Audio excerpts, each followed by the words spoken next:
Yobo, welcome to another episode of In the Life of MightyFan, and I figure for this In the Life, I might do kind of a half and half, if that's okay. I might do just a regular In the Life, and I think I'll start the Season of the Fan series too, because honestly, knowing me as the procrastinator that I am, I don't know if I'll be able to get to it this weekend.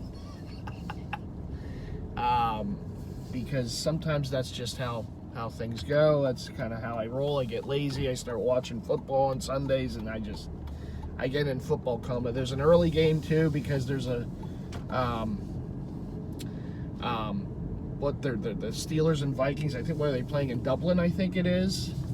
So yeah, I'll probably just, once my rear hits the recliner on Sunday, I think that's probably where it's going to stay most of the day. It's been a long week too. I had a long week at work, and a good week, a productive week, but a long week. I was at the Phillies game last night, the last game for my season plan. So another one in the books, although I did get playoff tickets. Okay. One of us has to move, and it's going to be me. Thank you, everyone.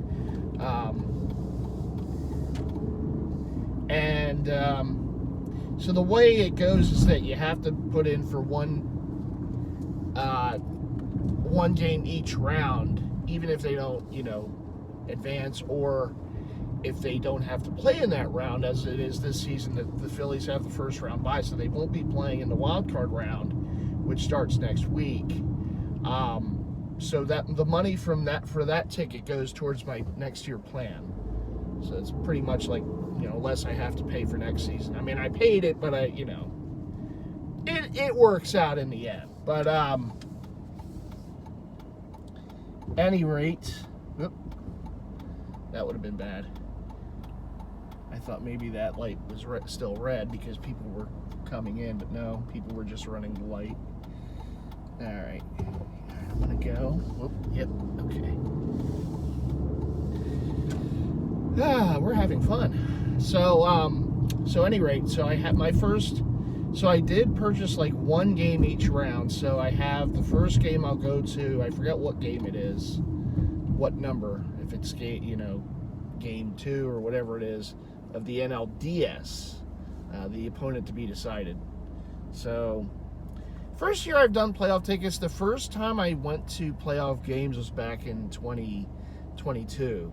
When they made their World Series run, and I got a standing room ticket for the first home game against the Padres in the NLCS, and it was a lot of fun, but it was really hard on my feet afterwards, because you basically, you don't have a seat. You're just kind of malingering around the stadium wherever you can find a spot to watch the game, and so it was an experience. It was an experience. The first time I ever went to a playoff game for the Phillies. And then I went to,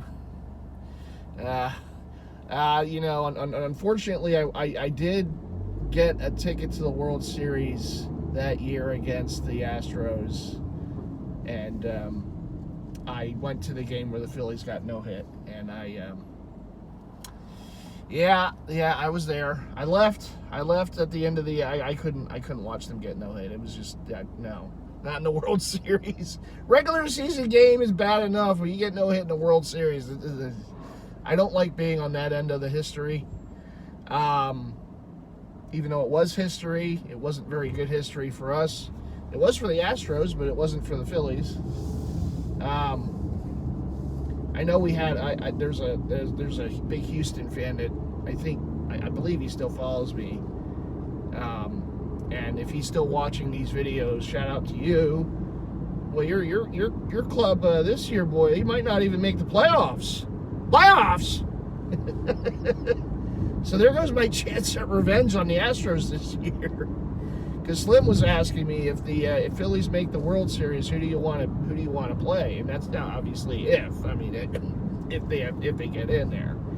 And I said, I want Houston. I want that revenge. We got revenge I've seen revenge on the Patriots and the Chiefs for football so far. I want revenge on the damn Astros. I really, that no-hitter, that still left a mark with me.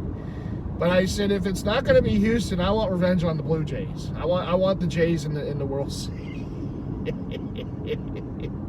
And let the Phillies have a Joe Carter moment on them. Ooh, boy, if like Schwarber hits a walk-off in Game 7 on... Oh, Leon! You Blue Jay fans out there, you better not be on social media that night.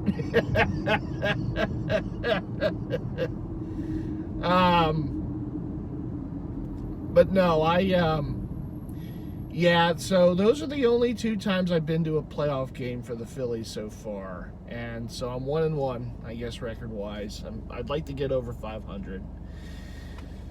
And we'll see, right? Don't know who they're going to play.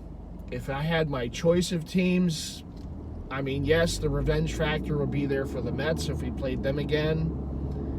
You know, I don't know, man. I'd kind of like to play the Dodgers because the Phillies, for whatever reason, the Dodgers are this dominant juggernaut of a team, right? The Phillies match up against them. The Phillies always give the Dodgers trouble. Pistol nose. They get, as far as when I've been old enough to watch and get into baseball and get into the Phillies, right? Because there was a long time there back in the day where the Dodgers were, you know, the pain in the Phillies' neck, right? Like, you know, the Black Monday game and all this and that, right? Where Davey Lopes was out at first base, but okay, whatever. But no, there was a lot of times where the Dodgers just kept beating the Phillies, and you know, particularly in the playoffs, and it was like that hurdle the Phillies just couldn't get over for a long time. And something's going on over here. I think I came the wrong way. Yeah, Slim knows this area. When Slim was here visiting with me, he went out one day and he was they had all these road blockages because of festivals, like a music festival. So and they're doing it again. So I'm trying to avoid that. I'm on my way to my dad's, by the way. I don't know if I mentioned that. I have a bit of a trip, so I figured it's a good opportunity to do a vehicle vlog here. Just stopped and got gas, filled up the tank. Where was I? But no, so, yeah, the Dodgers. So the Phillies, you know, kind of, if you want to call it ownership over the Dodgers over the past, you know, however many years, is the Phillies have won like, you know, however many series in a row against the Dodgers in the regular season. And then, of course, I remember when the Phillies in 08 and 09 beat the Dodgers back-to-back years in the NLCS. Of course, you know, Phillies had some moments in those playoffs, and you know, Matt Stairs and Jimmy Rollins getting the walk-off hit, or the Stairs getting the go-ahead home run in LA, and Rollins with the walk-off hit off of Jonathan Broxton. Broxton didn't like us. Dodger fans weren't very fond of Broxton too after those years. But you know, Stairs into the night, and then Jimmy Rollins with the walk-off, you know, hit at Citizens Bank Parks, and the Phillies, you know, won both those years against them, and you know, and I was too young for this, but '83, you know, Sarge hit the big home run there, and the Phillies beat the Dodgers in the NLCS that year before losing to the Orioles in the World Series. But so the Phillies kind of, you know, turning having a little, you know, comeback on the Dodgers after the years of the Dodgers beating the Phillies, you know, it's good to see. But I would like to play them because obviously, look, they're the defending champions. You know, they're still a very good team. And I think I know where I am. Kind of got, you know, all turned around here. Just trying to avoid those road closures. All right, I know where I am. So I would like to play them in the NLDS. I think it is kind of a shame it wouldn't be in the CS, but that's the team I'd like to play because we do match up well against them. I know the Dodgers starting pitching is really good, but our starting pitching is pretty good too, even though we won't have Wheeler. And it's just, I don't know. It's just like, it's in both teams' heads, right? It's in the Dodgers' head that they struggle against the Phillies, and it's in the Phillies' heads that they do well against the Dodgers. So that's part of the reason I'd like to see them play the Dodgers in the NLDS. Dodger fans might not want that. Dodger fans are probably like, no, we need to stay away from that team. But I'd like to play them. You know, it's a chance to see Ohtani, you know, in the playoffs. And, you know, again, you want to be the best, you got to beat the best. It's the old saying, right? And I'd love a chance at the Dodgers in the playoffs. You know, kind of dethrone them if we can, and then, you know, maybe make a run. You know, you never know. Baseball's a funny sport. You know, once you get hot, it's just like we saw in 22, you know, things can happen. And it's the same for every other team in the playoffs, too. But, so the Phillies, again, they will have the wild card bye, and they play. They will await the winners of that. You know, I think it would be the Dodgers and Mets series, or the Reds, whoever gets in as that wild card to play the Dodgers.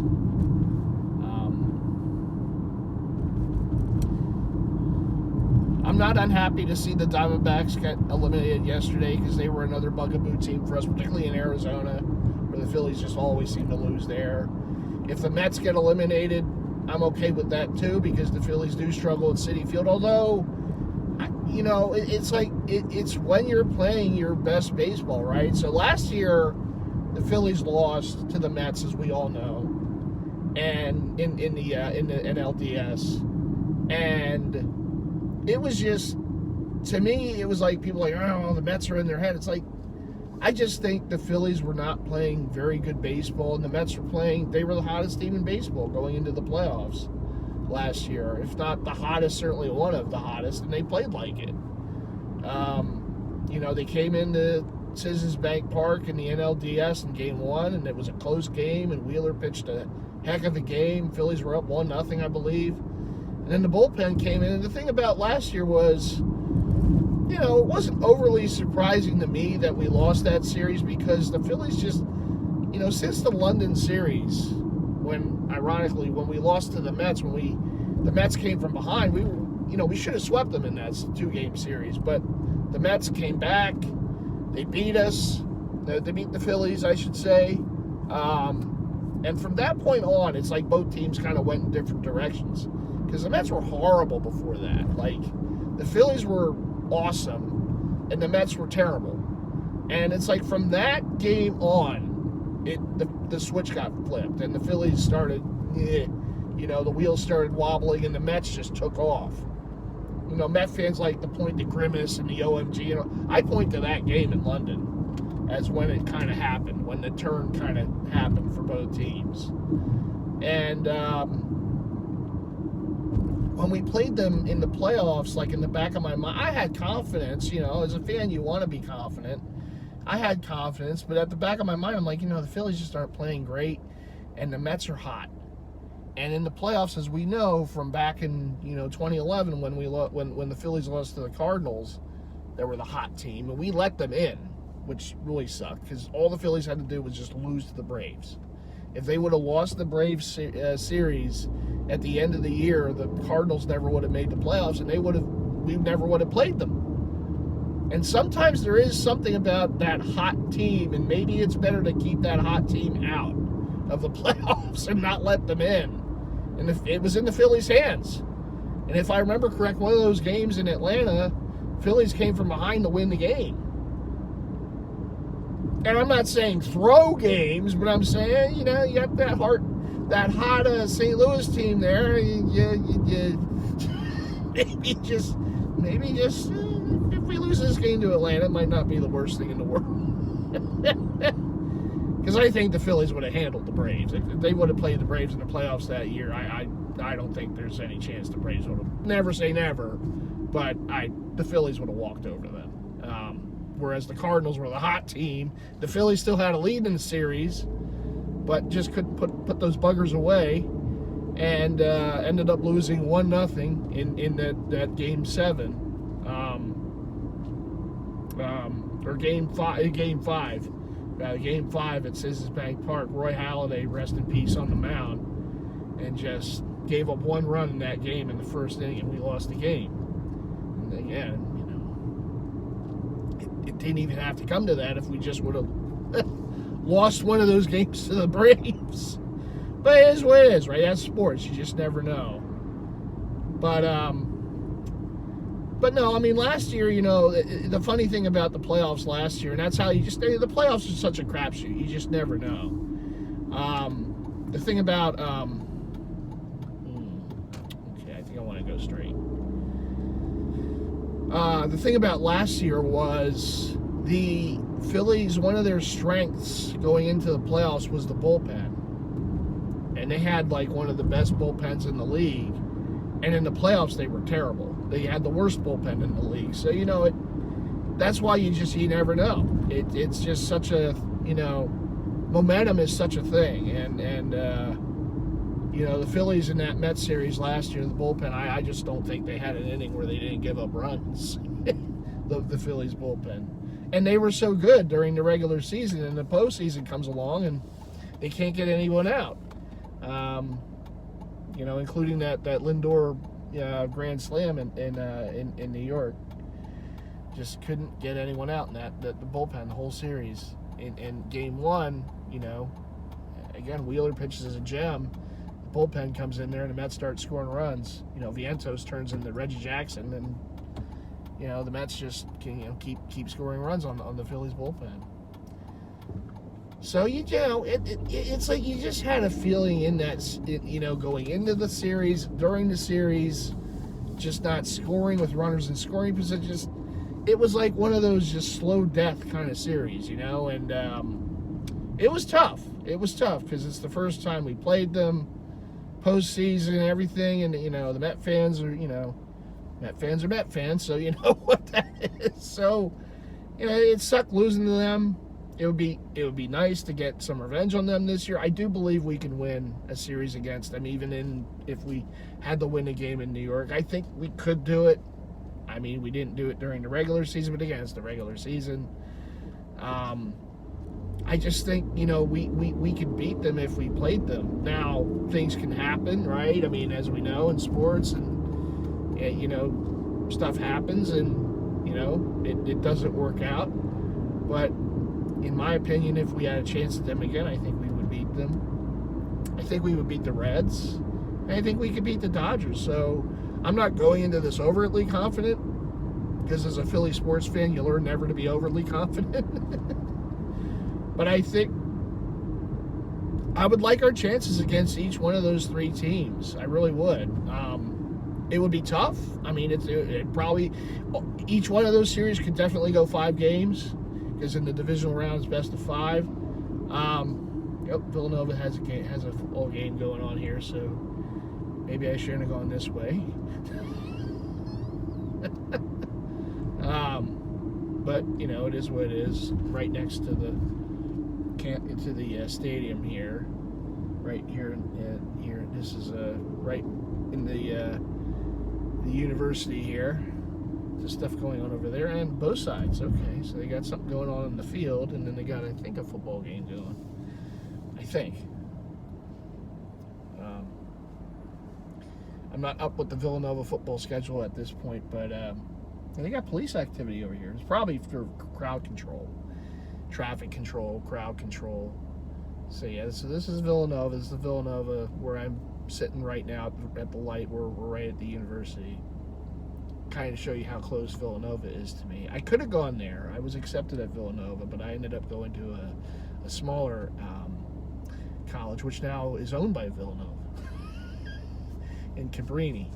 And I like the smaller atmosphere. I like the smaller classroom atmosphere. I have ADD, so for me, it's better. It just it's smaller. In my life of school, when I was in school, and I was just smaller class environments was always better for me. But I could have gone to Villanova, I could have gone to Temple, I could have gone, I was accepted at a decent amount, Westchester, I could have gone to. But after I visited different places, and when I went to Cabrini, I just liked that smaller atmosphere. I thought it would be better for me, and it was. It was a great university. Really enjoyed my time there. I took evening classes, and I guess technically I could say I went to Villanova because now Cabrini got bought up by Villanova. So it's funny how things work out, right? But yeah, this is Villanova's university where I am right now. Just trying to get by it so I can make my way. I see cars kind of stopped up ahead though, so I don't know. This, I got all back, just turned around because of the darn road closures, because of whatever was going on in Delco today. But it is what it is. Anyhow, back to the Phillies. So yeah, I think they have a very good shot. I think they have a very good shot to get to a World Series and to win one. I do. I don't think there's just dominant juggernaut in the American League. I know there's very good teams, but I just don't see like that. Like when we lost to the Astros, right? The Astros were just a juggernaut. They were a dynasty, right? We could talk about the trash can banging or whatever, but they were a dynasty. I mean, they kept getting there. They kept winning, and even when they lost, I mean, to go to how many World Series, right? I mean, you're a dynasty, and so we kind of ran into that team, and it was a good series. I mean, the Phillies had a chance. They were in every game. They had a chance to win it. It's just it didn't fall for them, right? So. But I don't see that this year. I don't see any team in the American League as this team. Oh, God, if we played them, it's going to be all over. I don't see that. Even in the National League, and again, I'm not trying to be overly confident, but I don't see like that. Even the Dodgers, I don't see it as this, oh, you can't beat them. There's no way. We play them, it's all over. I don't see that. And the Phillies have their flaws, too. They still have trouble scoring with runners in scoring position at times. That's still going to That's the biggest fear for all of us. It's like, are they going to score runs? Because if you can't do that, obviously you're not going to win. But I like the fact that they're getting contributions from different players. It's not just the big guys, right? Schwarber, Harper, Turner,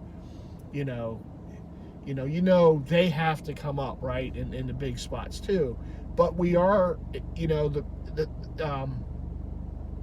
for a good portion of the last few months, we've seen a lot of contributions from, the Brandon Marshes, from the Harrison Bader, who they brought in via trade, from,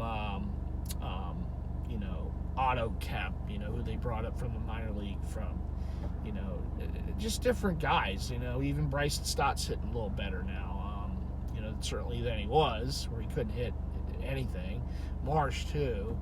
So, you're seeing contributions from other guys, and that's how you got to win. In the playoffs, particularly in baseball, it can't just be the big guys. They have to be big. The superstars have to be superstars. But you got to get contributions from other guys, right? To the point where some of the World Series MVPs are guys that, right, aren't the big names, but they got hot, and they got hot through the playoffs, and they helped the team win. And sometimes even a guy you bring in the trade, like the Red Sox, the last time they won, their World Series MVP was a guy they got via trade, I believe. You have to have contributions from everyone. And the problem with the Phillies the last few years, obviously the bats got cold, but it wasn't just the big guys. It wasn't just Harper and, Schwarber and Turner and them. It was everyone collectively. And if you would have gotten something out of those other players, we may have still won those series that they lost. But, it is what it is. Sports is a very tough thing. When you're a fan of teams, it's just you live and die with it. And, particularly, in cities where we don't win as much as others, it makes you appreciate the winning that much more, but you also have to kind of get used to not winning too. But we'll see. But like I said in the last vid, I'd much rather this. I'd much rather be in the playoffs where we have those things to worry about than not, right? I mean, we went, like I said, 11 years without making the playoffs, and now this is 4 straight years of making the playoffs 2 straight years as a division champion, and it's a good feeling. It's nice to, you know, it's nice that the franchise turned that corner. And it's one thing to be there, it's another thing to stay there. And the fact that they've been able to do what they've done the last couple of years, 90-plus win seasons, division titles, you know, it shows a lot, you know, about the mental makeup of the team. But they just have to put it together in the playoffs, you know, and that's the big thing. It's fine to do all this winning now and have success and accolades during the regular season, but you do have to put it together in the playoffs. And, you know, as we know from the basketball team in town, you know, it is. I mean, yeah, you had some big regular seasons, but then the playoffs came around, you couldn't get out of the second round. And it just got so frustrating, you know.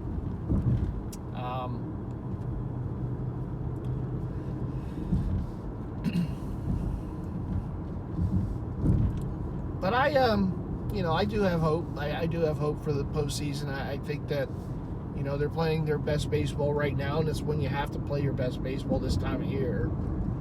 And they're going into it with confidence. They should. They're going to have the home field advantage in at least the divisional round, and depending on what happens with Milwaukee, maybe even the entire playoffs. We'll see. But there's going to be obstacles. There always is. Baseball playoffs is very nerve-wracking. You're sitting on every pitch, every play. It's you know, it is a very, you know, it's a very tough thing to watch if your team's in it and you have that rooting investment. It is. It's a very, very stressful time of year, but it is good to have the team in there. It's definitely, I'd much rather see that than not. So, anyhow, there's that. Jersey-wise, so, yeah, there's been, like, a lot, you know, obviously, this is a big anniversary year for a lot of teams in hockey, so you're getting all these anniversary year jerseys coming out, right? The Sharks and the Wild unveiled theirs this week. They're kind of throwing it back to, I think the Wild is almost like their inaugural-looking jersey, their white jersey. The Sharks have thrown it back to, like, I guess the 2000s, I think it was, that look that they wore for a bit. I don't know if they're wearing it. The Sharks are celebrating their 35th, and I don't know if there's a patch. The jersey online does not have a patch, and I haven't seen a patch shown for a 35th anniversary. Nice looking jersey. I'm glad they brought it back as an alternate for their anniversary jersey. But, you know, I don't know if it has, they might not. They might not wear a 35th badge. And if they do, maybe they don't wear it on that particular jersey. I don't know if the Sharks wore an anniversary patch when they wore their, like, original look years ago when they celebrated their 30th. I forget if they had a patch on that. They may have. And I don't remember when they did their 25th if they had, like, some sort of patch.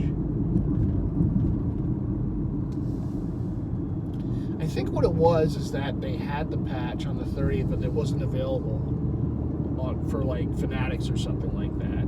Because I think I got a Brent Burns in it, and I have the 30 on there. Now the brain is clicking on again. But I got that off eBay, so, or a secondary market. So, but I think at the time, I think I may have been like communicating with Rez or Bay Area or something like that back then, like, hey, you know, I'd like to get this jersey, but where do you get the patch? And I think the patch, the only way to get it, I think at the time, was at the team store for the Sharks. So if there is a 35th,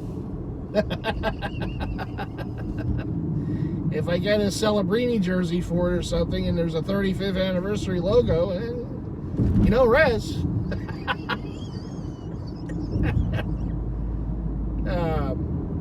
You know, I may have to hit you up for the patch.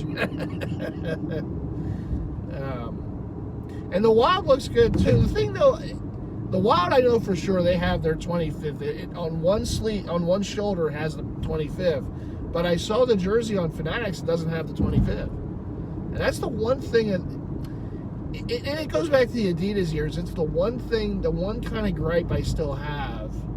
If they have an anniversary patch on the jersey, you got to sell it with it. You know, I mean, I understand, you know, putting it on every single jersey, like the home and away sets or whatever, I can understand it. But if they're wearing a special jersey with the patch on there, put the damn patch on there. That's the reason I held off on the Red Wings, the 100th, because I didn't see the 100th on the shoulder, on the jerseys that were on Fanatics and NHL Shop. And I want that 100th on there. I mean, that's I'm talking about big anniversary. That's a big anniversary. It's a nice looking jersey. It's a, you know, they made a special 100th anniversary Red Wing jersey. It looks really nice. But all the pictures that I could see, and, you know, you take what you will with stock photos, it doesn't have the 100th on there. I'm like, well, all right, you know, I can get it. I can find the patch, have it put on, but as Slim knows, that's extra work, and I do procrastinate. So the Red Wings might be 125 by the time I finally put the damn patch on. I want the patch on the jersey. It's supposed to be on there. Put the damn thing on the jersey. So, I don't know if Cool Hockey's going to have that as an option. The one thing that I was a little surprised with is that last season, so like the Capitals had their 50th anniversary season. And Cool Hockey usually has the patches, like, you know, as an option. Like, you get the jersey, you get it stitched to the player you want, and they have another option where you can pick the patch. And they usually have, like, up to date, like, okay, if a team's celebrating this anniversary, they have the patch. They never had the 50th for the Capitals. And until after the season. So I don't know if there's something with these patches. I don't know if there's something like, if the, you know, these custom, even like a Cool Hockey won't get it till after the season, and it kind of sucks because, you know, you want to get the jersey and wear it the season that they're celebrating that anniversary. But you know, I don't know. So I know as of yet, Cool Hockey doesn't have any of the new releases. They don't have like the Red Wings jersey. They don't have Chicago, like other teams that are doing anniversary stuff. They haven't, or a new alternate jersey. It hasn't hit Cool Hockey yet. And once it does, I'd kind of be interested to see if they have the patch available as an option for customization, or if they have the jersey already done with the patch on it, which I don't know if they will.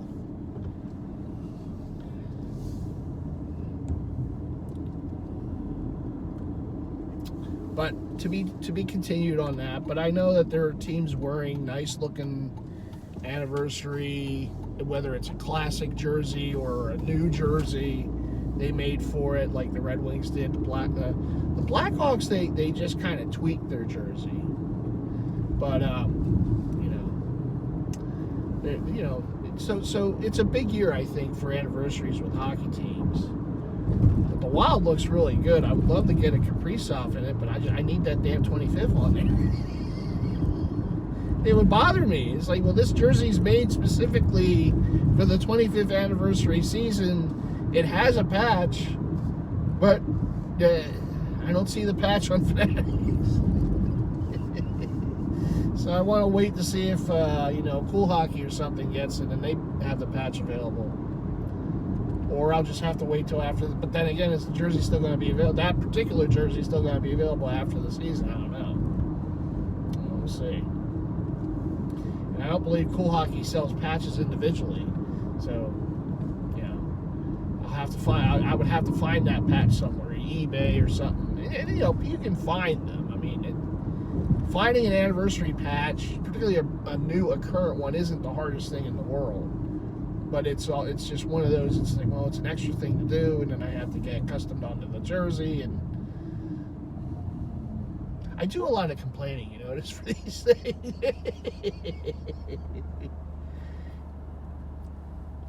Here I am giving LMNOP guff about putting different patches on, and then here I am complaining about not being able to find certain patches on jersey.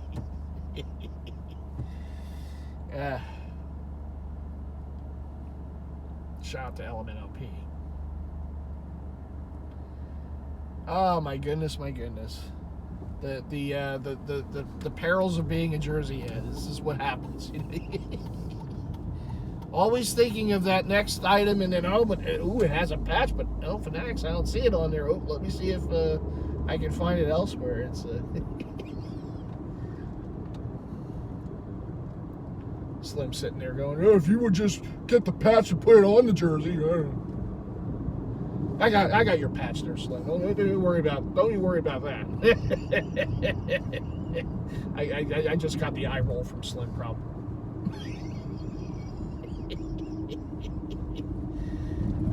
Shout out to Slim and shout out to Haas. His 70th birthday the other day, and that's a, talk about anniversaries and things. Yeah, that's very cool. So Slim's dad, everyone give him a happy birthday, happy 70th there, Haas. Happy 70th. Many more to come. Tighten up. I know it's been tough with the Titans, but they're going to put it together one of these years. I do like their young quarterback. I think they have a good young quarterback there. They just have to get the team around him, but Ward's going to be a good one there.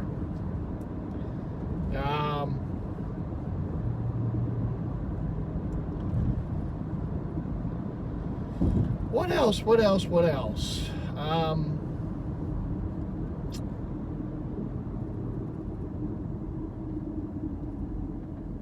I know this place pretty good. I'm passing Slim, the King of Prussia. I think we know this at this mall pretty good, right?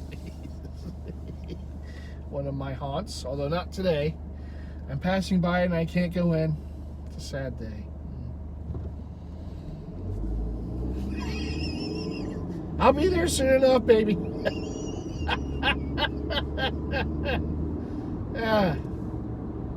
Well, we're not going to New Jersey. I could, but no, we're not going to New Jersey today. We're going to my dad's. Well, I really took a roundabout way to get here, but we're on the right track now. It just took a little time.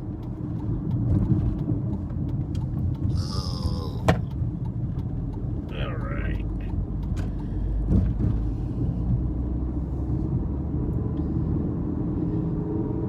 Gotta get on good old 422, heading towards Pottstown.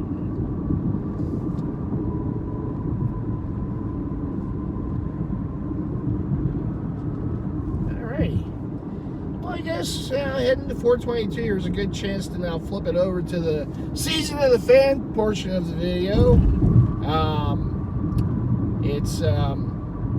We're 3 weeks in, and I apologize for not starting this series a little sooner. Lots happened, and I was kind of preoccupied there, and just, best laid plans, procrastinating is what it is. But the Eagles are 3-0. They are playing the 3-0 Buccaneers. We play them every year in September. The schedule makers love taking us to Tampa Bay every September for whatever reason. It happens. Death taxes and the Eagles playing in Tampa Bay in September. So they are going to play the Buccaneers. And no creamsicles. I was kind of hoping maybe the Bucs would bring those out for the Eagles, but no, they wore the white throwbacks last week against the Jets in a comeback win. And they're just wearing their usual white jerseys because it's going to be hot. It's in Tampa. It's in September. It's going to be hot, and they're forcing the Eagles to wear the midnight greens because that's the thing. That Florida teams like to play games on other teams and make them wear the dark uniform when it's hot. So, but so at any rate, the Eagles will be playing Tampa. Tampa's been a bugaboo team for us for a while. It's like every time we play them, it's like, yeah. Because Todd Bowles, Temple Tough, he's a really good defensive-minded coach, and he knows how to get defensive game plans there for Mr. Hurts and the Eagles' offense every year, it seems. I know the Eagles went to Tampa Bay some years ago and won, and did so by just running the ball with Swift back then and just kind of winning that time of possession, dominating the time of possession. and they won that game, and then they saw them in the playoffs that season. They didn't go so good, as the Eagles were in the midst of their big slide at the end of the year, and we got crushed in Tampa Bay in the playoffs, and then Tampa went to Detroit and lost. But the Eagles have had their troubles in Tampa Bay over the years, sans for that one game. And to beat Tampa Bay, you got to play, because, Baker, he's a good one. I still, Slim and I were talking about this. How in the world does Cleveland let him go? I mean, I understand they didn't win a Super Bowl. They didn't get to a Super Bowl, but they had a lot of success. They got to the playoffs. They had some playoff success with him there. And they just, all right, we're going to go with the massage therapist there in Houston, and get rid of Baker. Sometimes you see that flashy item and you forget about what you already have, and maybe you should have just gone with what you already have and don't worry about the flashy item. And I think Cleveland certainly should have just done that. Even Carolina, Baker went there. What he is in Tampa Bay? No. But they kind of, we're all right. Well, we're just going to draft our guy, and that's it. Hasn't really worked out for Carolina. For both teams that moved on from Baker Mayfield, it really hasn't worked out since. I know the Browns made the playoffs a few years ago with Flacco, and went to the it looked terrible against Houston in the playoffs. I mean, they really haven't done much since moving on from Baker. Carolina has obviously not done much since moving on from Baker. I know Baker had a cup of coffee with the Rams there at the end, but before, that season, before coming into Tampa as a free agent. And that was a really good move for Tampa Bay. I thought so at the time. I thought, okay, well, Baker, he's certainly, going to do okay there. And, maybe they found their guy, and certainly they have. He's done really well for them. He's just one of those quarterbacks. He's not like the most gifted quarterbacks, I would say. Like when he's never going to put up the huge numbers, but he's solid. He's a solid QB. He's a solid kid. He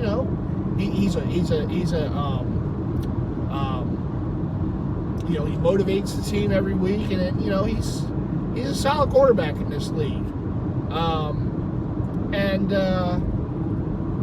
So it's always going to be tough. He's one of those guys that you think you have the game won, and then he finds a way to win it, as he has really the first 3 games this year. Buccaneers have come up from behind every week to win games. So even if the Eagles have a lead in the fourth quarter, I'm not going to feel safe about it, because Tampa has come from behind every week to win games.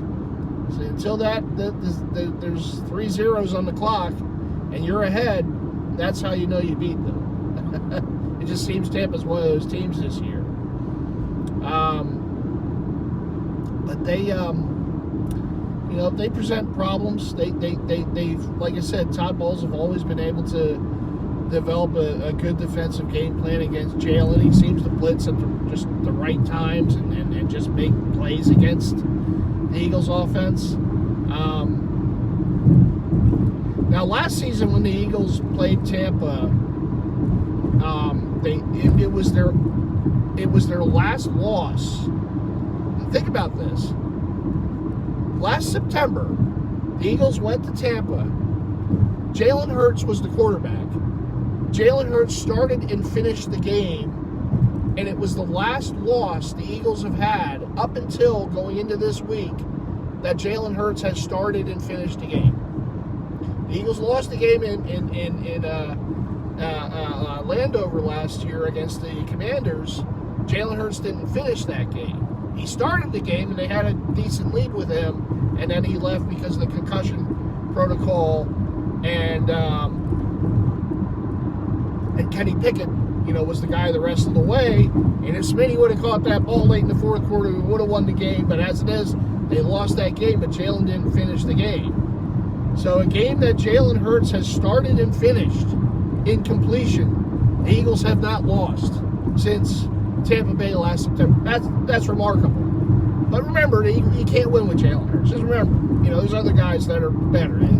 Yeah, okay. They can have all their lists all they want. I know what they can do with their lists. So anyhow, so it's a good test. It's a good spot, and it's a good test. It's a late September game. The Eagles are 3-0.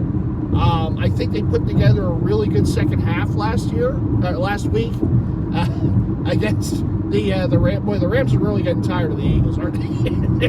Talking about teams that have trouble against certain teams. The Rams over the years they've had their issues against the Eagles. And last week the Eagles, look, you can say whatever you want. You're down 26-7. You're not supposed to win that game. And with just one half to go. And the Eagles found a way to do it, and Jalen Hurts is a big reason why. Played spectacular in the second half. Whatever offensive malaise they have been in the first two, I'll say the second half of the Dallas game through Kansas City and the first half of the Rams game. And by the way, having an offensive malaise against Kansas City, I don't think is this big ordeal because the game was in Kansas City. It was their home opener. It was also a revenge spot for the Chiefs for the Super Bowl, and really for a couple games in a row because the Chiefs have lost to the Eagles now 3 times in a row. All in 2 of the games in Kansas City, and of course Super Bowl 59. So the Eagles going there and having struggles on offense, again, I don't see as this huge, oh my God, because they were playing a very good defense and a very good defensive coordinator. And I know we lit them up in the Super Bowl last year, but guess who else knew that? Kansas City. So you knew that, and also the Chiefs lost the first game in Brazil, so they came into that game 0-1, and it was their home opener, and their fans were as loud as ever in that game. So the Eagles found a way to get a win. The offense didn't look the greatest. They were playing a very good defense on the road, and a good defensive coordinator on the road.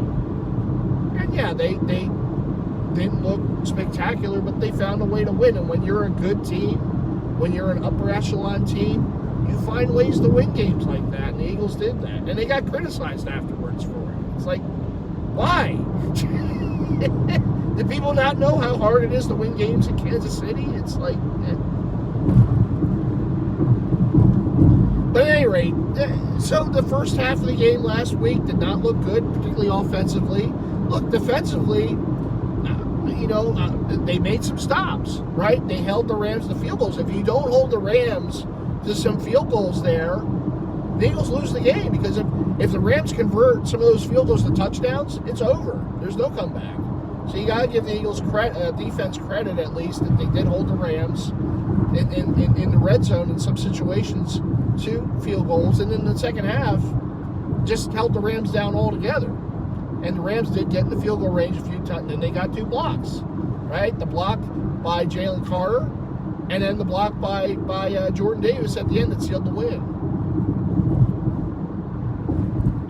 And even that, even all those heroics don't even happen if Jalen doesn't throw a 4th down touchdown pass to Smitty, and a nice touch pass to Smitty on 4th down to give the Eagles the lead. Now they missed a 2-point conversion, and that led to all the drama at the end.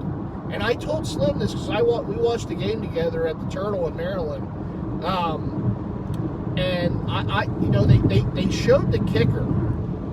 And I think it's a young kicker too. Now he made a bunch of field goals, right? He made a long one early, and he made some field goals. The one he made prior to the first of the 2 blocks was close. He kind of hooked it in. And then after that, he got blocked by Carter. And the look on his face, because they showed it up close of him, and I think there was a timeout taken before that too, before the Jordan Davis block. He looked nervous. I'm looking at him on TV. I'm like, and I didn't say it aloud, but in the back of my mind, I'm going, he looks a little nervous. Now, when you have those big beasts coming at you in Carter and Davis, yeah, you might be you're a young kicker, you might be a little nervous. Because the last kick, all you remember is the last kick you tried got blocked.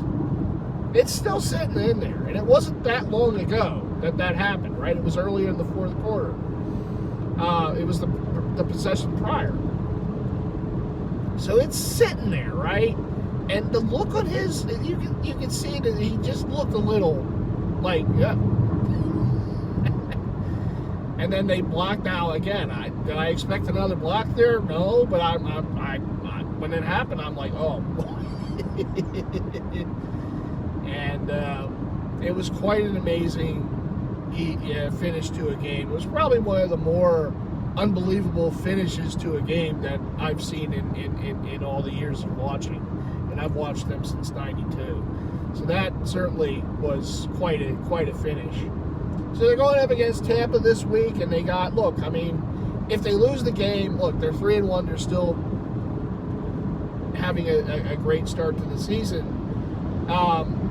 But you do want to get it because, again, Tampa's one of those teams you want to kind of get them out of your head, right? They did win a game in Tampa some years ago in the regular season, as I mentioned. But you want to beat them, right? They're one of the upper echelon teams in the NFC. They're going to be a playoff team. They're probably going to be a division title again, so they're going to have a high seed. You want to get a win. You want to establish that you can win, in Tampa and beat another good team. But you're going to have to do work to win the game. And you're certainly going to have to have a better 4 quarters this week to beat Tampa than you did against the Rams.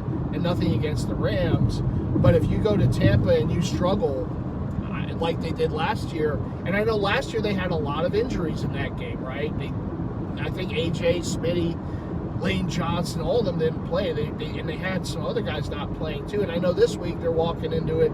They already have some injuries. Nolan Smith's going to be out for at least 4 weeks. He's on the IL. They lost a couple other guys, contributors, particularly on special teams.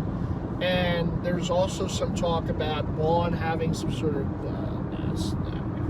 brace or whatever. I haven't really heard much after that. And Lane Johnson still has the neck stinger, but I believe he's going to play. He said he's going to play. But it kept him out for most of that game last week. And you saw the difference after Lane left. Right away, Pryor gave up a sack. Pryor's not very good. I'm glad they replaced him with Johnson. Once Johnson came in there, it was with the Eagles last year, and they brought him back. Once he came in there, it kind of solidified that right side again. Lane's in my opinion the best right tackle in the league, and he's a hard guy to replace. But I think that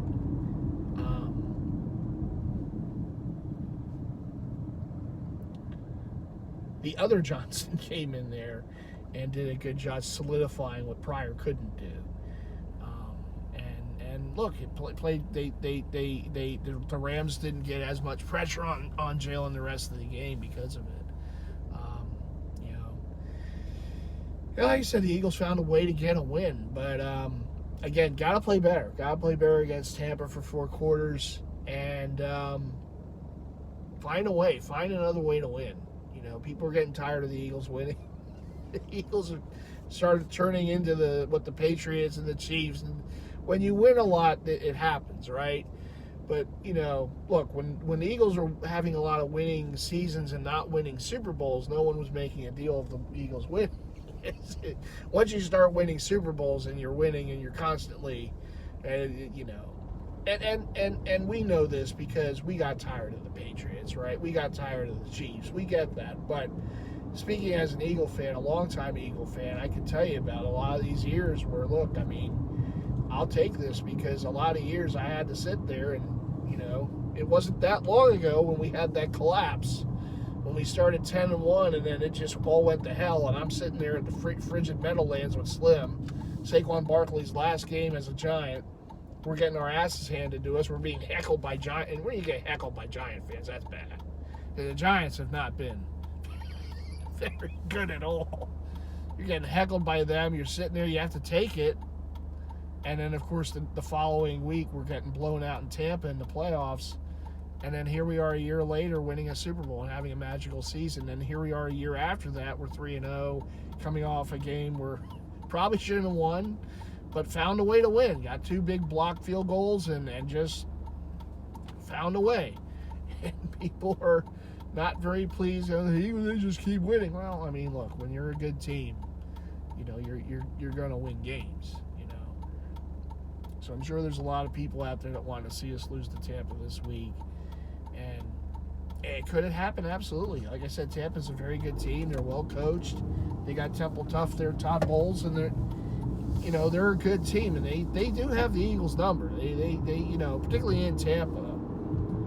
But, at the end of the day, I mean, look, I still believe in this team. I still believe in QB1, Jalen Hurts, and we win a lot more games than we lose with him as quarterback. I just, people want to label him what they want, but the guy's a winner. That's how I label him. He's a winner. They win a lot with him. They've won a lot with him since he came into the league. So,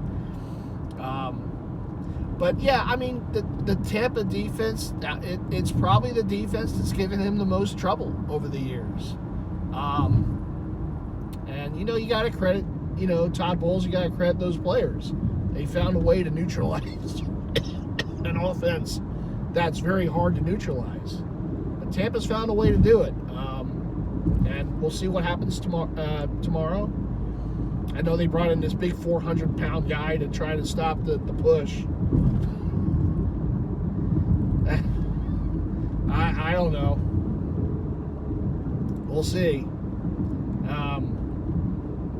A secret weapon. I still can't believe people make so much out of it. It's one play. Any team in the league can do it. They don't because they haven't mastered it. The Eagles have. They found a way to take a play that any team in the league can run and make it a dominant play for them. But anyone can do it. But not everyone has an offensive line like the Eagles. Not everyone has a quarterback who can squat 600 pounds or whatever that Jalen, and the Eagles run it the right way. They go under, whereas you see like Buffalo and Allen always try to go over the top. You don't try to go over the top on that play. The design of that play is that you burrow under to get that yard, to get that first down or touchdown, and the Eagles do it. Other teams try to do it, they just don't know how to run it. It's not something they practice all the time. We're talking about practice. I don't know. Again, the Eagles ran that play when they lost Super Bowl 57. They ran that play when they were having the collapse the year after. They ran the play the year before Super Bowl 57 when they lost to Tampa in the playoffs. It became a big deal because the Eagles won a Super Bowl. That's the only reason it became a big deal. Player safety. The NFL doesn't care about player safety. Get out of here with that. Get out of here with that, with the schedule the way it is, and this game. Excuse me, this game here, that game, they don't care about player safety. And all of a sudden, this push. They can take that for what they want. I've watched this league. I've watched this sport in this league for a long time, and I know there have been teams that were very innovative with play calling, with offenses, with defenses, and it was never an issue. You adapt to it, and you just have to adapt. That's it. You don't take those plays out of the book, out of the league because that team's successful with it. All of a sudden, the Eagles find something, and it's successful for them that any other team can run. It's not an illegal play, and all of a sudden, it becomes this big thing. And again, it didn't become a big thing until they won the Super Bowl. They won the Super Bowl, and now, we have to ban this play. They're too good at it, and now it's not that they're too good. Now they're too good at it, and they won. But they were running the play before. Anyhow, I could do a whole video on just that. I'm not going to do it. Frankly, I'm tired of it. If they ban it after the season, they ban it. Guess what? The Eagles are going to be the best team in the league at the quarterback sneak.